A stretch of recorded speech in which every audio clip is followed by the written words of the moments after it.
Okay, good morning, everyone, and welcome to our Tuesday Market Outlook session. My name is Prakash Vijayanath. I am an analyst here at OptionsPlay, and today I will be walking you through how we are viewing the current market. So just to let everyone know, Tony is still on paternity leave and should be back by the end of the month. I will be taking care of the rapid fire sessions and the market outlook sessions until then. So quite a lot to get through today. So before we get started, just a quick disclaimer. The types of securities, forms, and research tools used in this video are for demonstration purposes only and should not be considered a recommendation by OptionsPlay or a solicitation or an offer to buy or sell any securities. This video is not intended to be used for any individual tax, legal, or investment planning advice. So our agenda for today, as usual, we'll be starting off with the major indices. We'll be highlighting some key levels, and we'll be going over some of the technicals to get a better idea of market direction. We've seen a strong rally here in equities and even a breakout in small caps finally, and a couple of signs of an early bull market, which we will get into. From there, we'll be going on to fixed income, which has seen a lot of volatility here in the last week or so. And that's because markets were pricing in a more hawkish Fed, which was not the case at all last week. From there, we'll be going on to sector rotation. We'll be highlighting which sectors are outperforming and which sectors are underperforming the markets. And we have seen leadership starting to narrow, so that is something that we will cover. We'll be taking a look at some subsectors of interest, and we'll be ending today's session with some bullish and bearish market observations. My name is Prakash Vijayanath. I am an analyst here at OptionsPlay, and I'm really excited to share with you today our thoughts and analysis on the current market. So, starting off with the S&P 500, I highlighted last week that there were a lot of headwinds, but equities seem to be navigating their way through them quite well. A lot of that is due to a very good earnings season that we've had so far. So if we look at the price action here for the S&P 500, you see strong rally, a pullback here back to around 428, 429, and a strong bounce to new all-time highs in the last few weeks or so. Momentum here is on the overbought side, I will say, and we've probably started to see a slowdown of momentum over the last two sessions or so. And I do think the S&P 500 here is primed for a pullback, maybe not all the way back to 454 or so, but definitely some consolidation or a small pullback here, just because price is pretty overbought at the moment. And fun fact, the S&P 500 has rallied 1% or more for each of the last 4 weeks. So that's only happened 66 times since 1928. So that's around 5,000 weeks almost. And and can I make it 5 weeks? Well, that's only happened 16 times since 1928. So there's roughly a 24% probability of the S&P gaining 1% here this week. So you can really see that it is really time for a small pullback here, but I do think that would be constructive for a continuation higher because the outlook here for the S&P 500 is definitely bullish. So moving on to the Nasdaq 100, we see similar price action to the S&P 500. Strong breakout above the 382 level, and price is currently overbought at the moment. So we are looking for a bit of a pullback here for continuation higher. It's also important to note that November has historically been a very strong month for equities, especially when the period from August to October sees above average returns, which it has in this case this year. So a few tailwinds here for equities, and we do see here for the Nasdaq 100, especially strong discretionary and strong tech sector providing fuel here. And that leads us to the Nasdaq 100's performance relative to the S&P 500 and growth versus value. So on the left, we have the Nasdaq versus the S&P, and on the right, we have growth versus value. And starting off here on the right, we can see growth starting to outperform value here, breaking out relative to value. And this is really kind of confirms the Nasdaq 100's breakout relative to the S&P 500.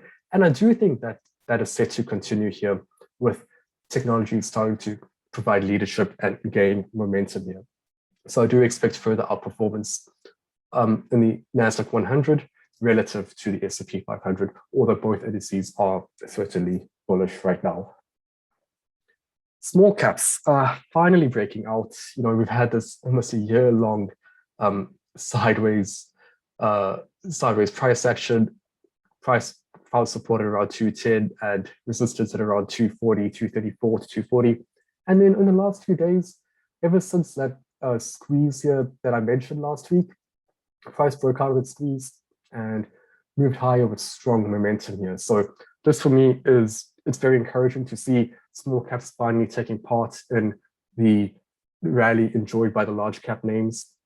And hopefully we can see this continue. I do think, like with the S&P 500 and Nasdaq 100, price is currently pretty overbought here. So what you'd like to see is a bit of a pullback before a continuation higher for small caps. But this is definitely very encouraging and indicates broadening participation.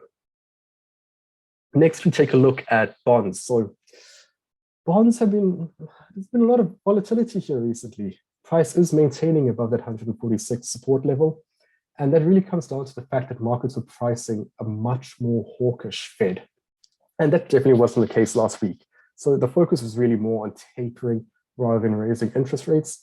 And price is a bit of a no man's land at the moment. It does look like it might grind a little bit higher here to that 151 resistance level, but I don't see that momentum here, a strong momentum here in bonds. So definitely more on the neutral side of things. And we do have an open position here in TLT, which was a call credit spread. So a bearish trade here in TLT. It's not anywhere near our stop loss levels, so we will keep it open and we'll see, and we'll monitor the price action and see how that goes. Okay, the US 10-year yields. We saw a strong rally here to around 170 basis points and a pretty strong rejection. And ever since last week, there was a consolidation before last week, before the Fed meeting last week. And ever since then, yields have really broken down lower and they look like they're about to break below that 145 basis point level. And that for me does open the door back to around 137 basis points. So with yields moving lower, expect financials to suffer a little bit more. That being said, I don't think yields would really break below that 137 basis point level anytime soon. We do have a more hawkish Fed at the end of the day, and I do think yields long-term should start to increase slowly. Moving on to the dollar index. So a bit of consolidation here, right? We see that the strong breakout above the 93.5 level, bit of consolidation between 94.50 and 93.50. And price is turning a little bit more neutral. I do have a bullish bias here on the dollar index, because what's interesting is despite the less hawkish than expected Fed last week, the dollar index maintained the 93.50 level. So I do think the dollar is quite strong at the moment, and I do think there is more upside in the future. But this 93.50 support level is providing a good base for that. And that leads us to gold. So gold grinding higher, and it's approaching that 171 resistance level here, right? So that's acted as resistance for multiple times, 3 times already in the last few months. And it's a pretty strong resistance level. And unless the dollar breaks below 93.50, I can't see gold breaking above this resistance level. And I think that should price rally a little bit further, it provides a very good risk reward bearish entry for a move lower here in gold, with the next major support level at around 161 or so. Okay, crude. We have some pretty interesting price action here in crude. Strong rally to 84, which we highlighted last week. And then a bit of a pullback, right? So momentum has been weakening. It's been quite weak so far. And price did find a bit of support at around 78.20, but it's not bouncing back with strong momentum. If anything, it does look like there'll be a further move lower to retest that support level. So in the short term, I do expect a bit more of a neutral. I do have a more neutral outlook, even very bearish outlook should that level be broken on oil. But long term, the fundamentals here still point to the upside for oil, so one to keep an eye on. Finally, looking at some sectors, we can see here that last week, 10 of the 11 sectors were on a bullish trend. That has since changed to only 9 sectors being on a bullish trend. Communications and utilities are neutral at the moment. Hey there, thank you so much for watching. I really hope that you enjoyed today's session. If you want to watch the full recording and all of the market mover symbols that I covered today, register for an account at OptionsPlay.com. You will access my daily trading signals to follow along and weekly options education sessions to improve your trading skills, and gain full access to our platform to analyze the risks, rewards, and probabilities for any trade. Regardless of where your ideas originated from, filter them out with OptionsPlay and start gaining confidence in your trades with our platform. And the best part is that you can start completely free with a 30-day trial. Click on the link in the description below to learn more. And as always, have a great trading day.